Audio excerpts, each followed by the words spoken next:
look at the number of the day. Let's bring it up for you. Minus 2%. Murray & Roberts announced its half-year results today. Diluted headline earnings per share fell by 2%. The number of the day to 54 cents. That's significant because at one stage earlier this year, Murray & Roberts was talking about an increase by 50% or more in this main profit figure. So this new number, 2%, a far cry, but it seems investors had priced in that disappointment. The share price dipped a bit after the results came out, but it started going up shortly after that. Revenue from continuing operations decreased by 17%, although the order book for continuing operations increased, perhaps pointing to new projects coming through.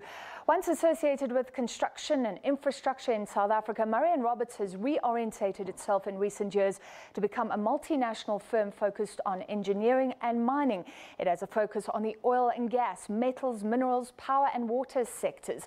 It's currently the target of a hostile takeover bid by a German company, Aton.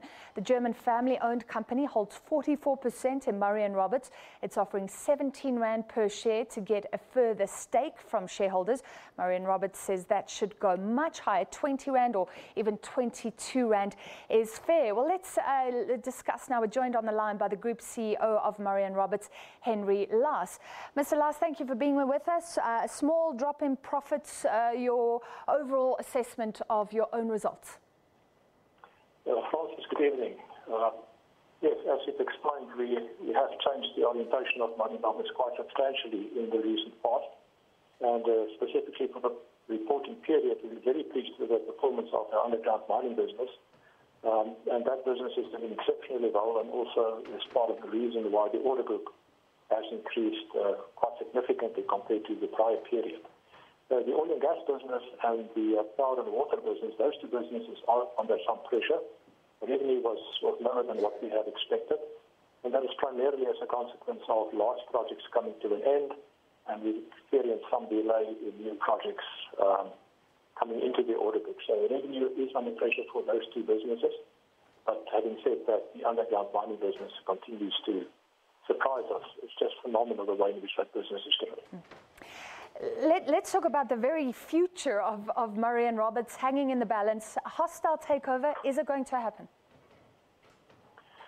There currently still is a mandatory offer in the market, and the long stop date for the acquisition is the 31st of March this month. And there are a number of expensive conditions. The company, Aton, is currently busy obtaining all the regulatory approvals that is required for this transaction to become unconditional. And that process is still underway. Approval was granted by the competition authorities in Zambia and in Namibia as well, although in South Africa and Canada, the competition authorities are still considering the application. And those two jurisdictions are the most significant jurisdictions from which approval is required.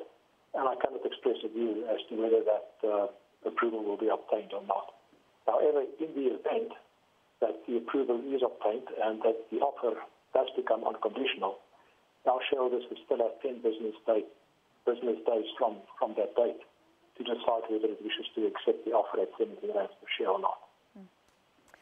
All right, then let's look at other matters, non-financial. Unfortunately, Murray & Roberts still associated with that Greyston bridge collapse. 2 people killed back in 2015. Last year, the reports were that the inquiry had finished looking at the matter, but not much about the final reports. Can you explain where, from your perspective, that issue is sitting? Francis, yes, we've got very little control over the pace at which the investigation has been undertaken. It was done by the Department of Labour, and the latest is that the presiding officer will complete this report by the end of April for submission to the National Prosecuting Authorities. So it is really beyond our control. We have participated extensively and fully in this inquiry, but it is now up to the presiding officer to make this recommendation to the NPA. whatever the final findings are, there is a perception in South Africa that companies are perhaps not being regulated, not being punished for things like this. Has Murray & Roberts learned from the collapse, or was there anything you could do in the meantime to make amends if you were at fault, or look to find what happened? Francis, yes. I think we must state that Murray & Roberts is a professional organisation, and the work that we do and the processes that we have and the systems that we have, we believe are sort of a world standard, world class. And something like what has happened at Grayston is not an incident with a single cause. It is a very complex matter, and to come to the conclusion as to what the root causes were that contributed to this incident, it's not very straightforward. So yes, I think from a Murray & Roberts perspective, we believe that as a competent and professional organisation, we can perform to international standards. But having said that, it's not a simple conclusion as to the cause of the Grayston incident. Looking at your power and water division, you're looking for alternatives to work because Medupi and Kusile, your work there has wound down or is busy winding down.